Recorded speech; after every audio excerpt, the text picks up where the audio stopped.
AP పరిపాలన సాగుతున్న వెలగపూడి సచివాలయంపై ఆది నుంచి వైసీపీ తీవ్ర విమర్శలు గుప్పించింది. ఆ నిర్మాణానికి చదరపు అడుగుకు 6 నుంచి 7,000 రూపాయలు ఖర్చు చేశారని నెగిటివ్ ప్రచారం చేసింది. మరోవైపు ఇదే వైసీపీ ప్రభుత్వం విశాఖలోని రుషికొండలో టూరిజం రిసార్ట్ పేరుతో నిర్మిస్తున్న సీఎం క్యాంపు కార్యాలయం కోసం చదరపు అడుగుకు కనీ విను ఎరుగని రీతిలో 25,000 రూపాయలు ఖర్చు చేస్తూ ఉండడం రాజకీయ వ్యాపార వర్గాల్లో హాట్ టాపిక్ గా మారింది.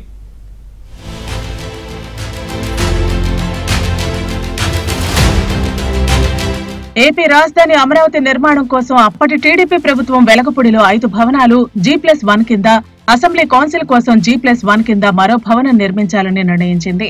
సచివాలయంలో సీఎం కార్యాలయం ఉండేందుకు 1, మంత్రులు, అధికారులు, ఆఫీసుల కోసం మొత్తం 5 భవనాలు. ఒక్కో భవనం 2 ఫ్లోర్లు కలిపి సుమారు 1,00,000 చదరపు అడుగుల వరకు నిర్మించారు. దీంతో ఒక్క సచివాలయంలోని 5 భవంతులు, అసెంబ్లీ, కౌన్సిల్ భవనం కలిపి 6 లక్షల చదరపు అడుగుల్లో నిర్మాణాలు చేశారు. ఈ మొత్తం నిర్మాణాలను 45 ఎకరాల విస్తీర్ణంలో నిర్మించగా చదరపు అడుగుకు సుమారు 6,000 రూపాయలు ఖర్చయినట్లు తెలుస్తోంది.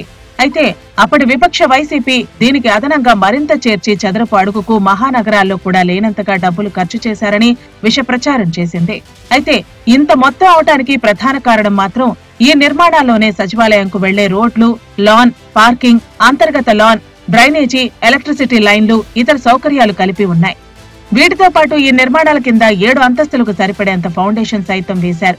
దీంతో సాధారణ నిర్మాణాలకు అయ్యే ఖర్చు కంటే రెట్టింపు ఖర్చు అయిందని అప్పట్లో ప్రభుత్వం వివరణ ఇచ్చింది. ఈ ఖర్చు వృధా కాదని భవిష్యత్తులో సెక్రటేరియట్ భవంతులను 7 అంతస్తులకు పెంచుకోవచ్చని చెప్పుకొచ్చారు. అయితే ఈ వివరాలను బయటకు చెప్పకుండా అప్పట్లో జగన్ రెడ్డి అండ్ కో చంద్రబాబు ప్రభుత్వం వృధా ఖర్చు చేసిందంటూ అసత్య ప్రచారానికి తెరతీసింది.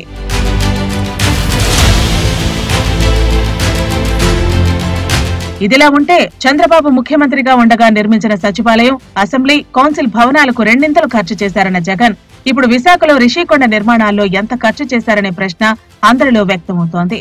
నిజానికి భవిష్యత్తును దృష్టిలో పెట్టుకుని అమరావతి సచివాలయాన్ని కాస్త ఎక్కువ ఖర్చైన భారీ ఫౌండేషన్ తో నిర్మించారు. ఆ భవనాల్లో అన్ని విభాగాల కార్యకలాపాలతో పాటు మంత్రుల ఛాంబర్లు, ముఖ్యమంత్రి కార్యాలయం స్మూత్ గా పనిచేయడానికి అవకాశం కలిగింది. ప్రస్తుత జగన్ సర్కార్ కూడా అవే భవనాల్లో ఉంటూ పాలన సాగిస్తోంది. అయితే భవంతుల నిర్మాణంలో వృధా జరిగిందని ఆరోపించిన వైసీపీ టీడీపీపై తీవ్ర విమర్శలు గుప్పిస్తూనే ఉంది. విశాఖలో సీఎం జగన్ రిషికొండకు బోడిగుండు కొట్టి అక్కడ టూరిజం రిసార్ట్ పేరుతో రాచకోటని నిర్మిస్తున్నారనే ఆరోపణలు సర్వత్రా వినిపిస్తున్నాయి. ఈ భవంతులు 4 G+గా 500 కోట్లతో రాజప్రసాదాన్ని తలపించేలా భారీ ఖర్చుతో నిర్మిస్తున్నారని ఏబిఎన్ ఆంధ్రజ్యోతి పదే ప్రసారం చేశాయి. అయితే ప్రభుత్వం మాత్రం అక్కడ ఉన్న టూరిస్టు రిసార్టును కూల్చి అంతర్జాతీయ ప్రమాణాలతో రిసార్టు నిర్మిస్తున్నట్టు బొంకింది. టూరిస్టు రిసార్టు ముసుగులో ముఖ్యమంత్రి క్యాంపు కార్యాలయాన్ని నిర్మించేసింది. ఇప్పుడు అక్కడ సీఎం ఉండాలనుకుంటే రిసార్టుగా కాకుండా సీఎం ఆఫీసుగా కన్వర్ట్ చేస్తాయని సన్నాయి నొక్కులు నొక్కుతున్నారు. రిషికొండపై నిర్మించిన ఈ భవనాలు మొత్తం విస్తీర్ణం 2 లక్షల చదరపు అడుగులు కాగా చదరపు అడుగుకు ఇక్కడ పెట్టిన ఖర్చు చూస్తే కళ్లు బయర్లు కమ్ముతాయి. ఇక్కడ చదరపు అడుగుకు 25,000 రూపాయల నిర్మాణం వ్యయం లెక్క తేలుతోంది.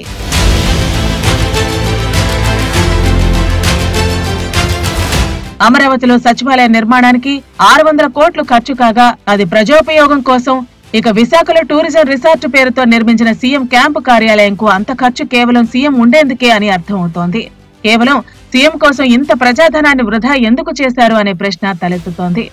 ఇదిలా ఉంటే అక్కడి భూమి టూరిజం శాఖది కావటంతో ఎలాంటి అదనపు ఖర్చు లేదు. అంటే కేవలం నిర్మాణాలకు, అందులో విలాసవంతమైన సౌకర్యాల కోసమే ఖర్చు మొత్తం చూపుతున్నారు. ఆ లెక్కన లెక్కేసిన చదరపు అడుగుకు 25,000 ఖర్చు చేశారని తెలుస్తోంది. నిజానికి ఈ భవనాల నిర్మాణానికి తొలినాళ్లలో కేటాయించింది కేవలం 92 కోట్లు మాత్రమే. అయితే ఆ తర్వాత అక్కడ అంతర్జాతీయ ప్రమాణాలతో రిసార్ట్ కట్టాలని, దానిలో high class swimming pool, gym, restaurant and bar, amusement park, స్పాతో పాటు పలు సౌకర్యాల కల్పన చేయాలని ఖర్చును అమాంతం 450 కోట్లకు పెంచేశారు. ఇక తుది మెరుగులు దిద్దటంతో పాటు ఇతర నిర్మాణాల కోసం మరో 50 కోట్లు ఖర్చవుతుందని చెప్తున్నారు. ఈ భవనాల నిర్మాణంలో అడుగడుగున వృధా ఖర్చు కనిపిస్తోంది.